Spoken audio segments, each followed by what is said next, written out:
오늘은 지난 시간에 이어서 예수와의 절기, 이 메시아닉 관점에서 본 여호와의 절기 중에 오늘은 오순절에 관한 메시지를 같이 공부하게 됩니다.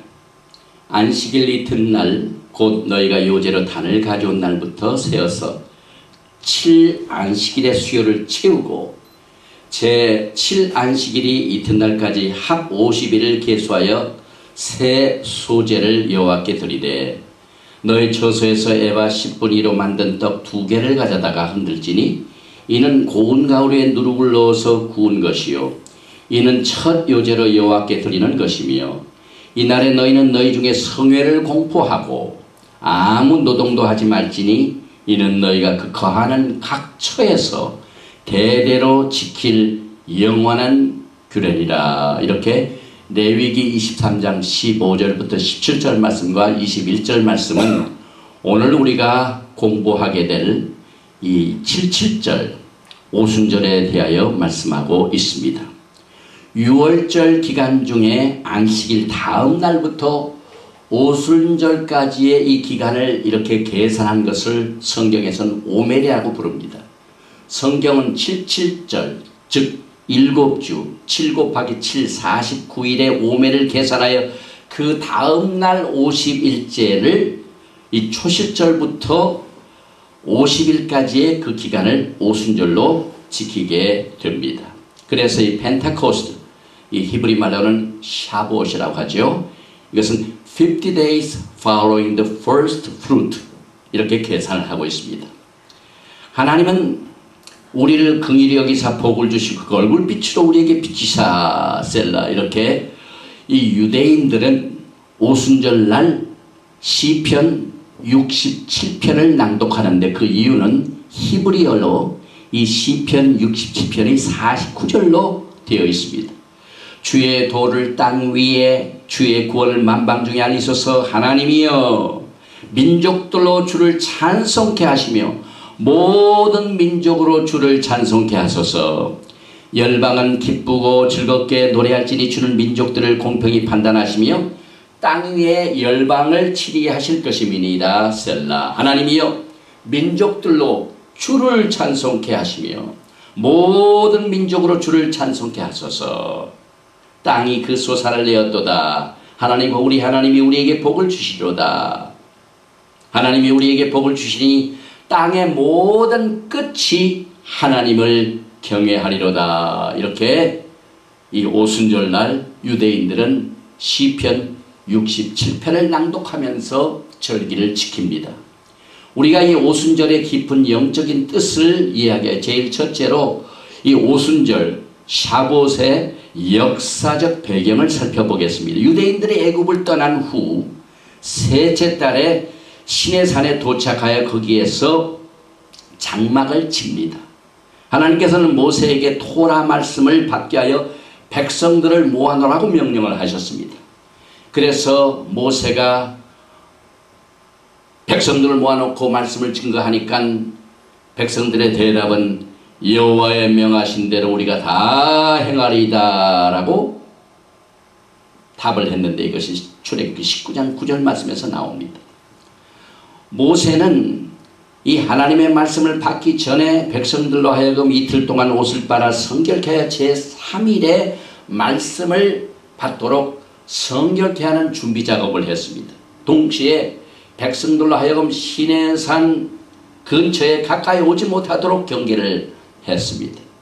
제3일 아침에 우레와 번개와 빽빽한 구름이 산 위에 있고 나팔 소리가 심히 크니 진중 모든 백성이 다 떨더라. 모세가 하나님을 맞으려고 백성을 거느리고 진에서 나오매 그들이 산 기슭에 섰더니 시내산에서 연기가 자욱하니 여호와께서 불 가운데서 거기 강림하십니다. 그 연기가 옹기점같이 연기같이 떠오르고 온 산이 크게 진동하며 나팔 소리가 점점 커질 때 모세가 말한즉 하나님이 음성으로 대답하시더라. 이스라엘 백성들이 시내산에서 하나님의 말씀을 받을 때 이와 같이 천재지변의 역사적인 사건이 있었습니다. 그래서 모세가 홀로 시내산에 올라가 꼭대기에 거의 다다랐을 때 하나님께서 돌판에 십계명을 주십니다. 하나님이 이 모든 말씀으로 일러가라사대 나는 너를 애굽 땅 종되었던 집에서 인도해낸 너의 하나님 여호와로라. 출애굽기 20장 1절과 2절 말씀은 기록하고 있습니다. 이제 두 번째로 이 오순절의 주제를 한번 살펴보겠습니다. 이 오순절의 주제는 하나님의 뜻에 대한 새로운 계시가 임하는 것을 말합니다. 레위기 23장 15절과 16절 말씀에 안식일 이튿날 곧 너희가 요제로 단을 가져온 날부터 세어서 7 안식일의 수요를 채우고 제7 안식일 이틀까지 합 50일을 계수하여 새 소제를 여호와께 드리되. 이 오순절에는 중요한 역사적인 사건 두 가지가 발생했습니다. 먼저 하나님께서는 이스라엘 백성들에게 십계명을 이 오순절 날에 주셨습니다. 이 히브리 말로 이 토라, 하나님의 말씀은 영어로 로우, 다시 말하면 율법이라고 해석을 하는데, 우리가 율법 하면은 어떤 것은 하고 어떤 것은 하지 말라는 이와 같은 뜻을 우리가 이해하는 것이 보통입니다. 그런데 이 토라, 이 히브리 말로 이 말씀, 법, 이것은 이와 같은 율법의 의미보다는 지시사원과 티칭, 가르침을 말하고 있습니다. 다시 말하면 하나님께서는 하나님을 더 사랑하고 하나님을 알고 하나님의 뜻을 더 알기 위해서 이 토라를 통하여 지시하시고 가르친 내용을 우리가 이해를 해야만 됩니다. 이스라엘 백성들은 세 번째 달의 제3일에 시내산에 도착을 했습니다. 그런데 하나님께서는 이스라엘 백성들을 3일 후에 만나 주셨습니다. 그러니까 셋째 달에 도착하고 3일 후에 만나 주셨습니다. 그러면 하나님께서 토라를 종교적으로 세 번째 달, 이 시반 달 6일에 만나 주셨습니다. 그들을 만나 주셨습니다. 그래서 이 날이 홍해를 건넌 후 정확하게 50일째에 이 말씀을 받게 됩니다. 예수께서는 또 이 오순절 날 성령 강림을 허락하셨습니다. 부활 후 50일째 날에 예수 안에 있는 모든 성도들이 마음과 삶 속에 영원토록 내주하시게 하여 성령 강림이 오순절 날 다락방에서 임하게 됩니다. 그래서 성령을 루아 하코데시라고 하는데 창세기 1장 8절과 사도행전 1장 8절과 사도행전 2장 1절에서 18절 말씀의 내용인 것입니다. 또 세 번째로 우리가 이 오순절을 정혼식으로서의 오순절로 한번 이해를 해봅니다. 오순절의 가장 아름다운 이미지는 신랑 되신 하나님과 신부인 이스라엘이 결혼하는 관계인 것입니다. 하나님께서 주신 성경적인 결혼에는 두 가지가 단계가 있어요. 제일 첫째 단계는 비트로달이라고 정혼의 단계가 있습니다. 이 정혼의 단계는 이제 정혼 계약을 맺는 관계입니다. 케두바라고 하죠. 그래서 이 정혼을 하는 순간부터 결혼의 첫 단계에 들어갑니다. 둘째는 신랑과 신부가 결혼식을 하고 이제 육체적으로 동거하는 이 마지막 단계인데 이것을 내수인이라고 합니다. 그래서 two stage of biblical marriage, betrothal, 이것은 legally married, 법적으로 결혼했는데 but don't physically dwell with. 그래서 이 정혼 단계는 결혼한 관계하고 똑같지만은 법적으로는 결혼 관계와가 동일한 효력을 발생하지만은 육체적인 동거는 없습니다. 언제 하냐면은 내수인, 다시 말하면 physically dwell with, 육체적 동거는 이제 두 번째 단계에서 이루어지게 됩니다. 그래서 정혼 계약은 법적인 결혼 관계와 똑같습니다. 히브리 말로 야코는 에루스이라고 하는데 동사형 아사에서 온 말로 서로를 묶는다, 서로를 규제한다. 그래서 약혼 단계는 법적으로 서로를 묶어놓는 단계이고 후속력을 갖게 됩니다. 성경에 보면은 요셉이 마리아와 정혼 관계를 이룬 것을 설명하고 있습니다. 마태복음 1장 18절 이하에 보니까 예수 그리스도의 나심은 이러하니라. 그 모친 마리아가 요셉과 정혼하고 이제 결혼관계에 정혼관계를 먼저 했습니다. 그래서 동거하기 전에 이 정혼관계는 동거하는 때가 아닙니다. 그런데 이때 성녀로 잉태된 것이 나타났더니 그 남편 요셉은 의로운 사람이라 저를 드러내지 아니하고 가만히 끊고자 하여 이렇게 정혼관계를 하고 난 뒤에 끊기 위해서는 이혼을 해야만 됩니다. 이 토라에 보면은 정혼이 이미 게시되어 있습니다. 레위기 19장 20절에 보면은 무릇 아직 속량도 되지 못하고 해방되지 못하고 정혼한 시종과 사람이 행하면 두 사람이 형벌을 받으려니와 그들이 죽임을 당치 아니할 것은 그 애는 아직 해방되지 못하였습니다. 또 에레미야서 2장 2절에 이 정혼이 게시되고 있습니다. 가서 예루살렘 거민의 귀에 외쳐 말할지니라 여호와께서 이같이 말씀하시기를 내 소년 때의 우위와 내 결혼 때의 사랑 곧 씨 뿌리지 못하는 땅 광야에서 어떻게 나를 쫓았음을 내가 너를 위하여 기억하노라. 여기에 우리 한국 성경에는 우위와 내 결혼 때, 이 결혼이라고 이렇게 번역을 했는데 에스포살, 이 스트롱 단어의 3623번을 보면은 비트로설, 에스포살, 정혼의 관계로 해석을 하고 있습니다. 그래서 이 오순절은 하나님과 이스라엘 백성 간의 정혼의 관계입니다. 그래서 그때 이스라엘은 나 여호와의 성물 곧 나의 소산 중 처음 열매가 되었나니 그를 삼키는 자면 다 벌을 받아 재앙을 만났으리라 여호와의 말이니라. 에레미야서 2장 3절에 기록되어 있습니다.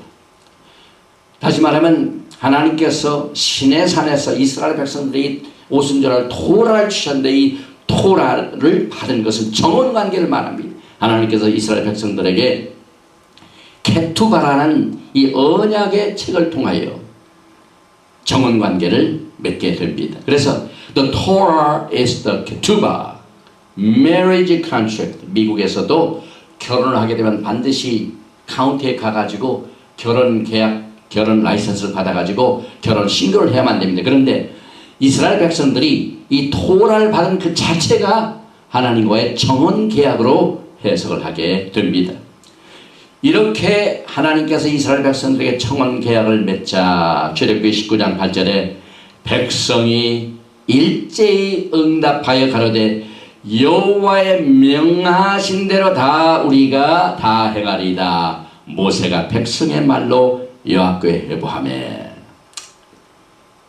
이 성경의 결혼을 또 우리가 깊이 보면은 결혼이 반드시 결혼 후파에서 완성이 됩니다. 이 후파를 캐노피라고 합니다. 이 침대 위에 이렇게 천막해진 것을 캐노피라고 하죠. 그래서 시내산은 마치 이스라엘 백성들과 하나님과의 정혼관계에서 이 시내산 자체가 캐노피, 후파와 같습니다.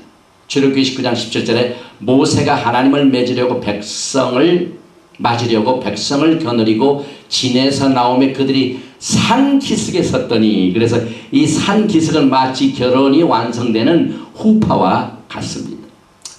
또 모든 결혼식에는 두 증인이 필요합니다. 여기서 두 증인은 한 사람은 신랑, 한 사람은 신부라의 증인이 되는데 출애굽기 19장 17절에서 모세가 하나님을 맞으려고 백성을 에스코트 해가지고 시내산 기슭으로 갈 때 두 증인 중에 한 사람의 증인 역할을 합니다. 여기서 시내산이고 여기 이제 모세가 이스라엘 백성들을 말씀을 받는 계약 관계를 말하는데, 그래서 결혼이 완성되기 위해서는 케투바, 계약서에 서명을 해야만 됩니다.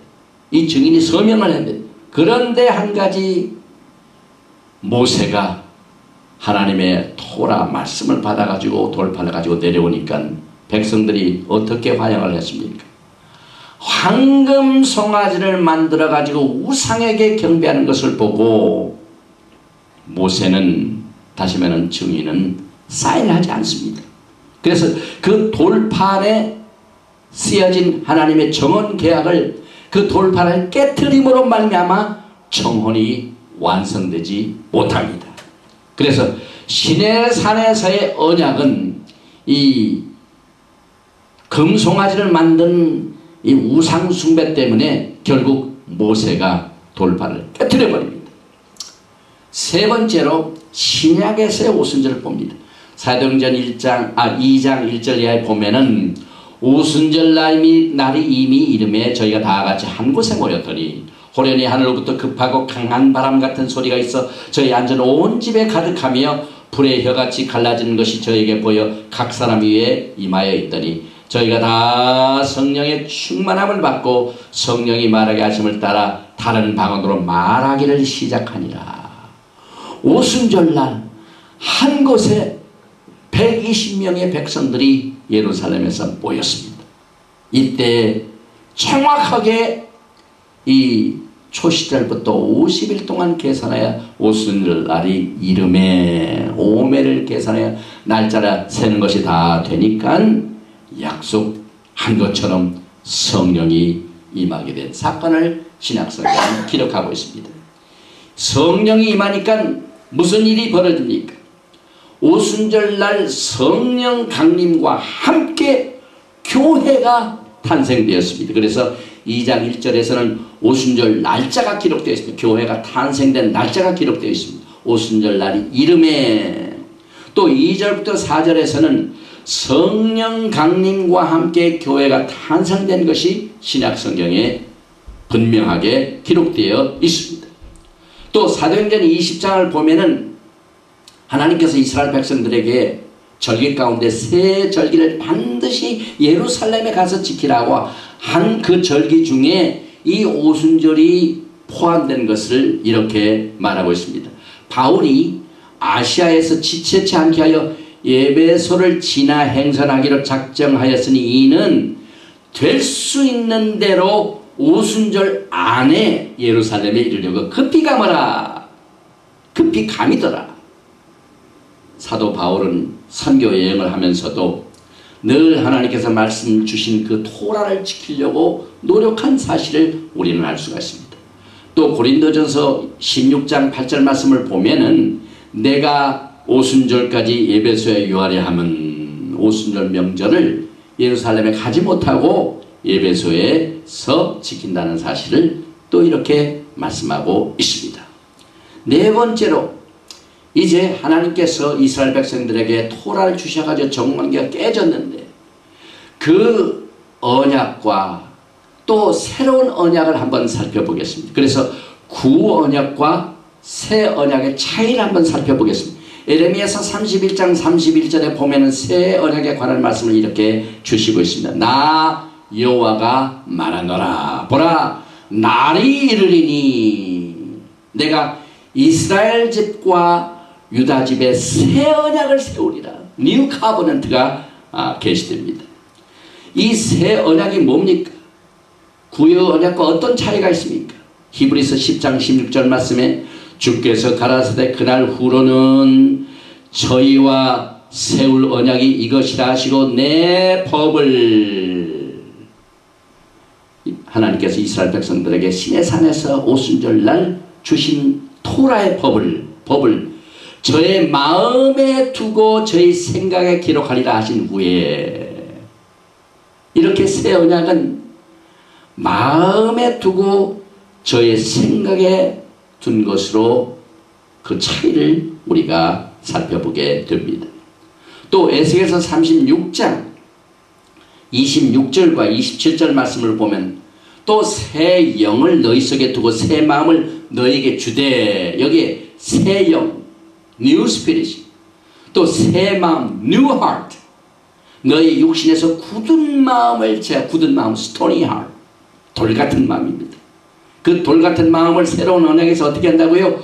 부드러운 마음을 줄 것이며 또 내 신을 My Spirit을 너희 속에 두어 너희로 내 율례 토라를 행하게 하리니 너희가 다 규례를 지켜 토라를 지켜 행할지라. 이 새 언약에서는 새로운 영, 새로운 마음, 새로운 신, 부드러운 마음이 소개되고 있습니다. 또 히브리서 8장 8절에 보면은 저희를 허물하여 일렀으되 주께서 가라사대 볼지어다 날이 이르리니 내가 이스라엘 집과 유다 집으로 새 언약을 세우리라. 하나님께서 이스라엘 백성들에게 언약을 주신 그 언약에는 아무런 문제가 없습니다. 언약의 이 규례는 그저 흠잡을 것이 없습니다. 아무런 허물이 없습니다. 그런데 누구에게 허물이 있다고요? 저희를 허물하여 일렀으되 구원에게는 아무런 문제 없지만 사람들의 마음에 문제가 있습니다. 그래서 그들의 심령을 허물하셔서 새로운 언약을 세우십니다. 그래서 원래 언약과 새 언약의 차이는 다시 말하면 Old covenant is heart of stone. 돌판에 새긴 법입니다. 그러나 New covenant, 새로운 언약은 돌판에 새기지 않고 우리의 마음판, heart of stone이 아니라 이 마음판에다가 돌에다 준 게 아니라 우리의 마음판에 주님께서 토라, 율례와 규례를 주신 사실을 우리는 그 차이를 알게 됩니다. 그래서 육신에서 굳은 마음을 제하여 주신다고 말씀하고 있습니다. 에스겔서 36장 26절에 또 새 영을 너희 속에 두고 새 마음을 너에게 주되 너의 육신에서 굳은 마음을 제하고 부드러운 마음을 줄 것이며, 이 굳은 마음, 이게 도대체 뭡니까? 이 굳은 마음을 스가랴서 7장 11절과 12절은 이렇게 분명하게 말하고 있습니다.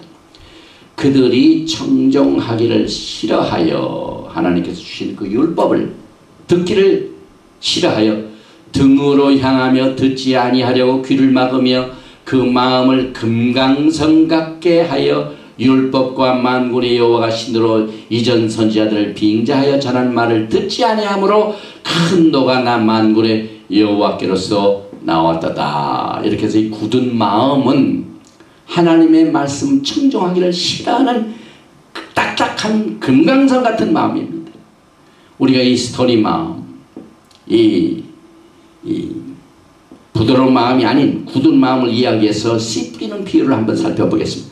들으라, 씨를 뿌리는 자가 뿌리러 나가서 뿌릴새 더러는 길가에 떨어짐에 새들이 와서 먹어버렸고, 더러는 흙이 얕은 돌밭에 떨어짐에, 이게 스토니 하트입니다. 흙이 깊지 아니하므로 곧 싹이 나오나 해가 돋은 위에 타져서 뿌리가 없으므로 말랐고. 마가복음 4장 3절부터 6절 말씀입니다. 또 마가복음 4장 16절과 10절 말씀이 이렇게 해석을 합니다. 또 이와 같이 돌밭에 뿌리웠다는 것은 이들이니 곧 말씀을 들을 때 즉시 기쁨으로 받으나 그 속에 뿌리가 없어 잠깐 견디다가 말씀을 인하여 환난이나 핍박이 일어나는 때는 곧 넘어지는 자요. 이렇게 성경은 성경 자체가 해석을 하고 있습니다. 그래서 처음에 기쁨으로 이스라엘 백성들이 말씀을 받았지요.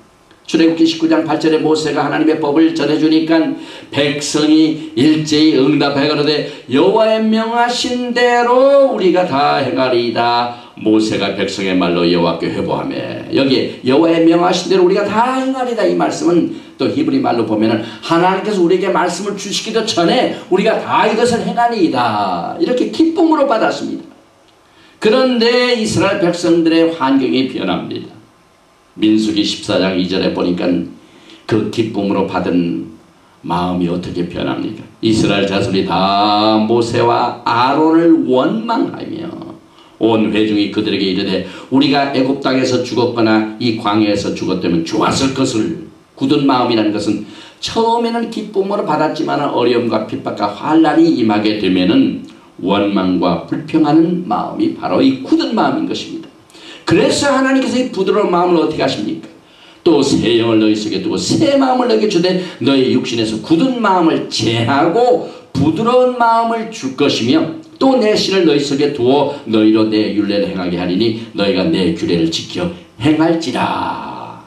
그래서 구언약과 새 언약, 이 새 언약에는 특별히 오늘날 우리가 이 오순절 메시지를 공부하면서 다섯 번째로 이 오순절이 새 언약을 받는 후세 세대들에게 어떠한 역할을 하는가 하는 사실을 우리가 살펴봐야만 됩니다. 먼저 이 성령은요, 진리의 영으로 오는 역할을 강하게 우리에게 역사하고 있습니다. 오늘 우리가 찬송을 부를 적에 오순절도 아닙니다.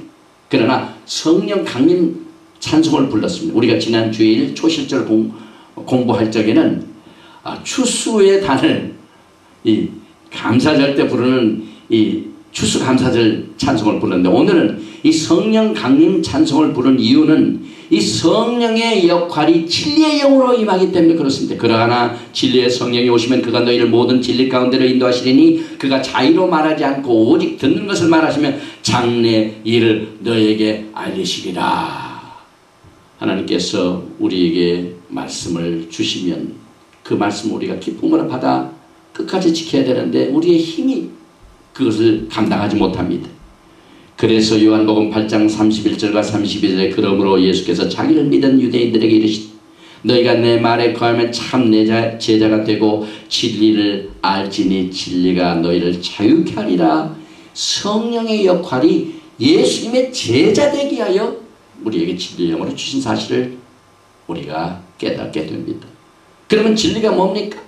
예수님께서 요한복음 17장 17절 말씀에 저희를 진리로 거룩하게 하옵소서. 아버지의 말씀은 진리니이다. 하나님께서 우리에게 주신 말씀 토라는 진리인 것입니다.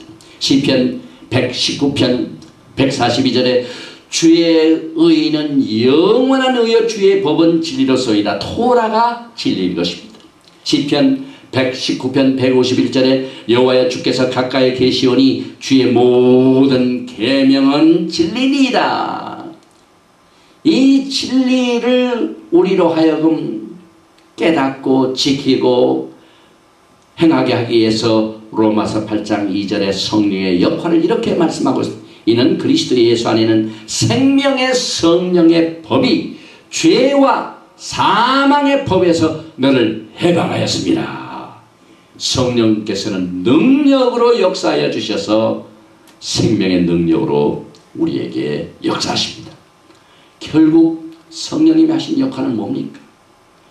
이 성령을 주신 예수 그리스도를 뜨겁게 사랑하게 만드는 주입니다. 요한복음 14장 15절 말씀에 너희가 나를 사랑하면 나의 계명을 지키리라. 우리가 예수님을 사랑한다고 말은 잘합니다. 예수님 우리가 주님을 사랑해요 하고 복음성가를 부르면서 우리의 사랑 고백을 쉽게 합니다. 그러나 하나님의 말씀을 증거하는 일에는 그저 벌써 예배를 마치고 생활 현장에 가고 일반 생활을 보면 엉망입니다. 우리가 예수님을 사랑하는 것을 무엇으로 증거할 수가 있습니까? 성경은 우리가 예수님의 말씀을 지키면은 주님을 사랑한다고 말씀하고 있습니다. 이렇게 해서 결국 성령님께서는 진리를 주신 예수와를 사랑하게 만드는 것이 성령의 사역인 것입니다. 그래서 성령의 열매를 보면 오직 성령의 열매는 사랑과 희락과 화평과 오래 참음과 자비와 양성과 충성과 온유와 절제니 이 같은 것을 금지할 법이 없느니라. 그리스도 예수의 사람들은 육체와 함께 그 정과 욕심을 십자가에 못 박았느니라. 만일 우리가 성령으로 살면 또한 성령으로 행할지니 오순절이 우리에게 주는 역사적인 사건에 우리가 능력을 받아 말씀을 증거하고 그리스도의 대사가 되어서 주님께서 우리에게 주신 이 사명을 감당하게 우리에게 주신 이 말씀 증거하는 것을 위하여 성령님이 우리를 도와주십니다. 그러나 무엇보다도 성령으로 살면 성령으로 행할지니 결국 진리를 사랑하고 진리의 영이신 그 말씀을 지킬 때 우리가 예수 그리스도를 더욱 사랑하게 만들어 줍니다. 그래서 성령께서는 그 능력을 통해 그 사역을 통해 우리에게 우리의 생활 가운데 열매를 허락하십니다. 여섯 번째로 이제 이 오순절날 이스라엘 백성들이 시내산에서 율법을 받았습니다. 그런데 그 시내산과 또 시온산을 한번 비교를 해보겠습니다. 출애굽기 24장 12절에 여호와께서 모세에게 이르시되 너는 산에 올라 내게로 와서 거기 있으라. 너로 그들을 가르치려고 내가 율법과 계명을 친히 기록한 돌판을 내게 주리라. 그래서 시내산은 돌판을 의미합니다. 그런데 에스겔서 36장 26절에 또 새 영을 너희 속에 두고 새 마음을 너희에게 주되 너희 육신에서 굳은 마음을 제하고 부드러운 마음을 줄 것이며. 그래서 돌판과 신비의 판, 이렇게 시내산과 시온산이 구별이 됩니다. 또 여호와께서 시내산 위에서 모세에게 이르시기를 마치신 때 증거판 돌을 모세에게 주시니는 돌판이여 하나님이 친히 쓰신 것이라. 그래서 이 돌판에 하나님이 친히 쓰신 것을 finger of God라고 설명하고 있습니다. 그래서 시내산은 하나님의 손가락입니다. 친히 쓰셨습니다. 그런데 이 시온산은 어떻게 다릅니까? 너희는 우리로 말미암아 나타나는 그리스도의 편지니 이는 먹으러 쓴 것이 아니요 오직 살아계신 하나님의 영으로 한 것이며 또 돌 위에 쓴 것이 아니요 오직 육에 신비한 것이라. 여기서 하나님의 손가락과 하나님의 영, 이렇게 시내산과 또 시온산이 구별이 됩니다. 또 시내산에서는 하나님의 말씀을 받은 백성들이 기쁨으로 받아 해야 될 텐데 어떻게 됐습니까? 그저 금으로 만든 송아지를 만들어 가지고 그 금 송아지에게 절을 하고 우상 숭배를 했습니다. 이때 그 결과가 어떻게 됩니까? 시내산의 결과가 어떻게 됩니까? 모세가 그들에게 이르되 이스라엘의 하나님 여호와께서 이같이 말씀하시기를 너희는 각각 허리에 칼을 차고 진 이문에서 전문까지 왕래하며 각 사람이 그 형제를 각 사람이 그 친구를 각 사람이 그 이웃을 도륙하라 하셨느니라. 레위 자손이 모세의 말대로 행하며 이날에 백성 중에 3,000명가량이 죽임받을지라. 이것이 시내산에서 있었던 사건이었습니다. 그러나 시온산에서는 어떤 사건이 벌어졌습니까? 하나님께서 새로운 마음 새로운 영을 주셔서 심령에 주신 법을 새겨가지고 역사를 했더니 오순절날 무슨 사건이 벌어집니까? 오순절날이 이미 이름에 저희가 다 같이 한 곳에 모였더니 교회가 탄생이 됩니다. 생명의 역사가 벌어집니다. 또 사도행전 2장 41절에 보면 그 말을 받는 사람들은 세례를 받음에 이날의 제자의 수가 3,000이나 더하더라. 참 신기하죠. 구원약의 시내산에서 있었던 그 사건은 3,000명이 죽임을 당합니다. 우상 숭배의 결과입니다. 그러나 성령이 임하니까 생명을 얻는 생명의 법이 역사해가지고 죽었던 영들이 다시 3,000명이나 살아나게 되는 3,000명, 4,000명이 무슨 뜻인지는 잘 모르지만은 이렇게 시내산과 또 시온산이 구별이 됩니다. 또 Not of the letter but of the spirit. 이 율법의 모든 말씀을 실행치 아니하는 자는 저주를 받을 것이라 할 것이요 모든 백성은 아멘 할지니라. 신명기 27장 26절에 저가 또 우리의 새 언약의 일꾼 되기에 만족해 하셨으니 의무로 하지 아니하고, 여기서 의문으로 하지 아니한 그 말을 not of the letter 글자나 찌하지 아니하고 오직 영으로 함이니 but of the spirit. 의문은 죽이는 것이요 영은 살리는 것이니라. 시내산에서 율법을 행하지 아니하고 범죄함으로 말미암아 죽임을 당합니다. 그러나 영은 하루에 3,000명이나 회개케 하여 하나님의 백성들을 낫게 하는 살리는 영으로 역사하는 사실을 우리는 이렇게 시내산과 오순절날 또 성령 강림을 통하여 우리에게 주신 생명 역사를 보게 됩니다. 또 땅의 예루살렘과 하늘의 예루살렘으로 구별이 됩니다. 출애굽기 19장 11절에 예비하여 제3일을 기다리게 하라. 이는 제3일에 나 여호와가 온 백성의 목전에 시내산에 강림할 것입니다. 하나님께서 시내산에 강림하셨습니다. 땅의 예루살렘. 그런데 갈라디아서 4장 25절에 보면 이 하가는 아라비아에 있는 시내산으로 지금 있는 예루살렘과 같은 데니 저가 그 자녀들로 더불어 종노릇하고, 이렇게 땅에 있는 예루살렘을 말하는데 히브리서 12장에 보니까 18절에 너희의 이런 것은 만질만한 불붙는 산과 흑원과 흑암과 폭풍과 이 시내산에 있던 사건이죠. 이 히브리서의 말씀은 구약의 이 토라의 사건을 잘 해석해 주고 있습니다. 그러나 너희가 이런 것은 시온산과 시내산이 시온산으로 변합니다. 살아계신 하나님의 도성인 하늘의 예루살렘과 땅의 예루살렘이 아니라 하늘의 예루살렘과 천만 천사와 이렇게 땅의 예루살렘, 하늘의 예루살렘으로 변하게 됩니다. 오순절의 역사입니다. 성령의 역사입니다.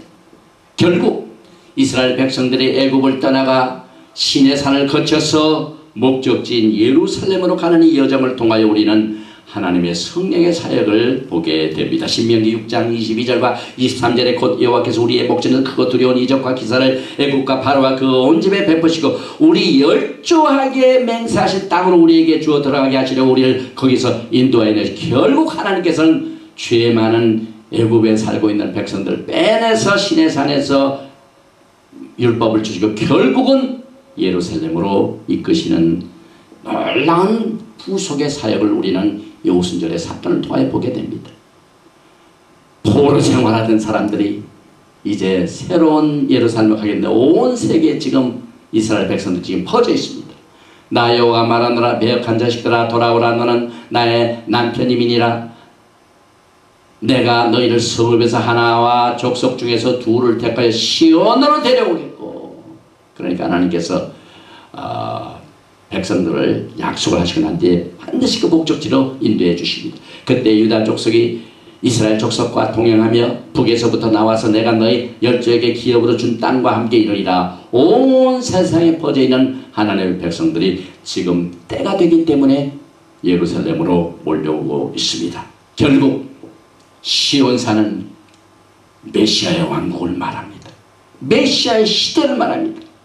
이사야서 2장 2절과 3절 말씀에 말이래 여호와의 전의 산이 모든 산 꼭대기에 굳게 설 것이요. 신의 산은 작은 산 중에 작은 산이었습니다. 겸손을 말합니다. 그러나 이제 이 하나님께서 주신 메시아 시대의 시온산은 모든 산 꼭대기에 굳게 설 것이요 모든 작은 산 위에 뛰어나리니 만방이 그리로 모여들 것이라. 많은 백성이 가며 이르기를 오라 우리가 여호와의 산에 오르며 야곱의 하나님의 전에 이르자 그가 그 도로 우리에게 가르치실 것이라. 우리가 그 길로 행하리라 하리니 이는 율법이 시온에서부터 나올 것이요 여호와의 말씀이 예루살렘에서부터 나올 것입니다. 메시아 왕국의 시대입니다. 신의 산은 조그만 산이었습니다. 그러나 시온산은 온 세상에 말씀과 율법을 주는 센터가 되게 됨으로 말미암아 이 시온은 메시아 왕국의 시대와 도래를 성령님의 도우심을 통하여 이끌어주고 있습니다. 그래서 시온산은 말씀이 돌판에 있던 것이 심령에 기록된 것이다. The Torah written upon our heart.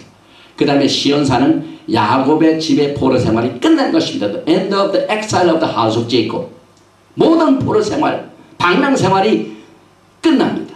또 예수와께서 메시아 왕국을 세우시고 말씀을 선포하시고 다스리십니다. The Yeshua teaching the Torah from Jerusalem during the Messianic era. 또 하늘의 예루살렘입니다. The heavenly Jerusalem. 이것이 우리가 이 오순절날 기억하게 될 시내산에서 말씀받은 오순절의 사건이 이제 시온산에서 영광 중에 끝나게 되는 것을 우리가 알게 됩니다. 그래서 결론은 오순절은 첫 사이클, 봄절기. 이 절기가 끝나는 사이클입니다. 이 메시아닉 관점에서 보면은 이 절기는 예수님의 구속의 사건입니다. 구속의 사역입니다. 6월절날 어린 양 예수 그리스도께서 십자가에 죽으심으로 그 절기를 성취시켰습니다. 무교절은 메시아의 죄 없는 피의 제물과 장사 지냄으로 성취되었습니다. 초실절은 메시아께서 죽음에서 부활하신 사건으로 이미 성취가 되었습니다. 오순절은 성령 강림과 교회 탄생으로 이미 성취되었습니다. 그래서 예수와 절기의 첫 사이클인 이 6월절, 무교절, 초실절, 오순절, 이 봄절기는 이 오순절로 끝을 맺게 됩니다. 결국 봄절기 첫 사이클은 메시아 예수와의 초림을 통하여 완성했습니다. 그래서 이미 다 완성이 된 사이클입니다. 그런데 이제 나머지 마지막 사이클 새 절기, 다음 시간에 우리가 공부하게 될 나팔절, 로셔슈나, 그 다음에 속죄절, 욤 키푸르, 장막절, Feast of Tabernacle, 수콧, 이 세 앞으로 우리가 공부하게 될 절기는 예수 그리스도의 재림을 통하여 완성하게 될 것입니다. 샬롬. in Yeshua. 다음 주는 이제 우리가 6강으로 나팔절을 공부하게 되는데 다음 주에 우리가 Love for Israel 종말론 성의 관계로 9월 7일 날 주일날에 강의를 하게 될 것입니다. 그래서 포틀랜드 오레곤에서 이 마지막 가을절기 이 가을에 있게 될 여름이 끝나고 이제 이 종말론 성회가 있게 되는데 이 관계가 지금 준비되는 관계로 다음 강의는 그 다음 절기에 와서 공부하겠습니다.